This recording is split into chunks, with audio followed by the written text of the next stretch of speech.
What's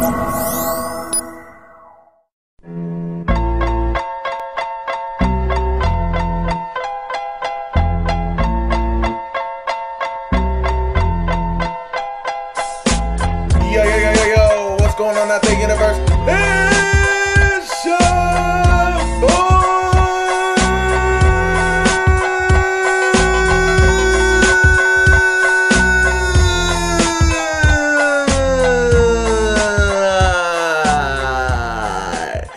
Hellavation, aka Fastest Sith, bringing you another Holocrons of a Sith video, and welcome to my Holocron. In today's video, I wanted to talk about a topic that, if you've ever taken debate or you've ever been in debates, like real debates, like, you know, for school or college or anything like that, you hear this thrown around a lot, you know, to refute arguments, you know, that are based off of statistics, scientific evidence, and, you know, supposition from doctors and things like that. And the argument goes, correlation does not always indicate causation. Let me repeat that since I stuttered. Correlation does not always indicate causation. And one thing I've noticed that's very similar about this community as in the gaming, as with the gaming community, is that they're fanboys. You know what I'm saying? There's guys that are, you know, everybody has their own idea of what health and wellness is, which is a good thing, you know what I'm saying? But at the same time, it can make it seem like that only point of view is correct. And, you know, a lot of these guys, like, you know, Jason Blaha, and there's several guys like him on the internet, you know, that are, you know, Lane Norton is another one, that use scientific data to back up their arguments. And one thing you have to be mindful of, my young alkalites, is that, you know, correlation is not always an indication of causation. So, you know, you can take an isolated study, or you can even take several isolated studies, you know, and you can apply, you know, your premise, or you can apply your, you know, specific agenda or your point of view to statistics. Because, you know, although that you know, the saying goes, men lie, women lie, numbers don't never lie. Numbers don't always tell the truth.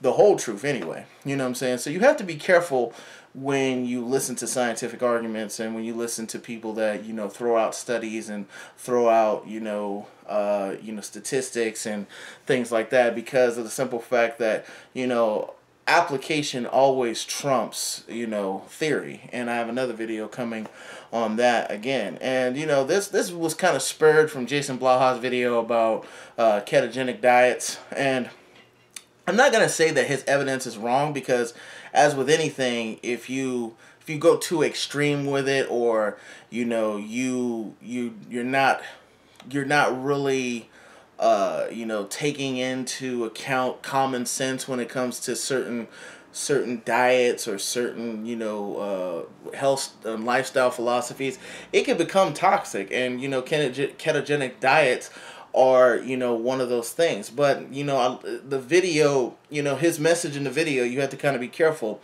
His message in the video was, you know, you don't want to use ketogenic diets, you know, in the long term, and you don't want to use them in a way to justify you eating, you know, bad foods, or not necessarily bad, but, you know, you don't want to have a diet that's overly high in saturated fat, because, you know, saturated fat can affect you, you know, metabolically, chemically, as with anything, you know what I'm saying? You know, you eat too much protein, you'll shit out blood, you know what I'm saying? You eat too many carbs, you know, you'll find you'll become insulin resistant. And if you eat too much fat, you know, it affects your arteries, it affects, different mechanisms in your body, you know, hormones get affected and shit like that. So, you know, as with anything, you want to use common sense. But I think ketogenic diets have their place. A lot of people, I mean, hell, I'm subscribed to a guy who's been using the ketogenic diet since, you know, for the past 7 years, and he lost, you know, 300 pounds in like 2 years, and, you know, he looks pretty good.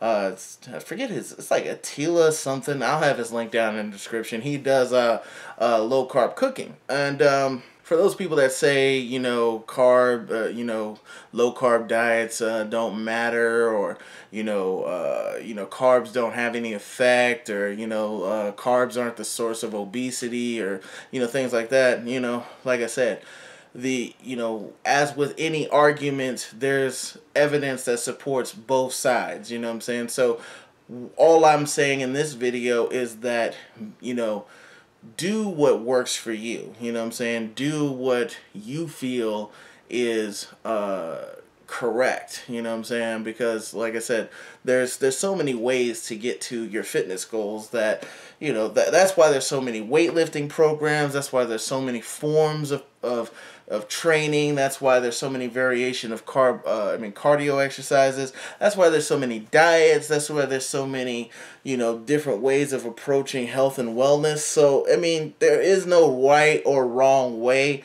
You just want to make sure that, you know, the person that you're listening to and you're getting your advice from, you know, actually practices what they preach, and that they've, you know, if they're giving you advice, you know what I'm saying, you know, it's either one or two things. It's either their opinion and their feeling, and that's what worked for them, or, you know, like, this is why I like, you know, guys like Low Budget Lean Muscle, and, you know, BioS3 Raw TV, and even Lane Norton to some extent, even though I kind of lost a lot of respect for him, but I'm not going to go into that. But guys that actually apply their philosophies with clients, you know what I'm saying? Those are the guys that you really kind of want to, like, take into account and listen to, because of the simple fact that they've actually applied theory, you know, in real time. So I just wanted to tell, you know, all of my subscribers, just be careful and mindful of who you're listening to, because, you know, this kind of goes into my information overload video, which is kind of like why I had to take a step back from YouTube for a minute and just like kind of get my mind right. Now that I got my head on straight, you know what I'm saying, thinking clearly, I think I can project, you know, the right information to you guys in a better, more concise manner. But anyway, I've rambled on long enough. As always, down into the description is all of my social media links, so be sure to add your boy. But anyway, this is Hellavation, a.k.a. Fastest Sith. Be good, or be good at it, bitches. I will see you in the next video.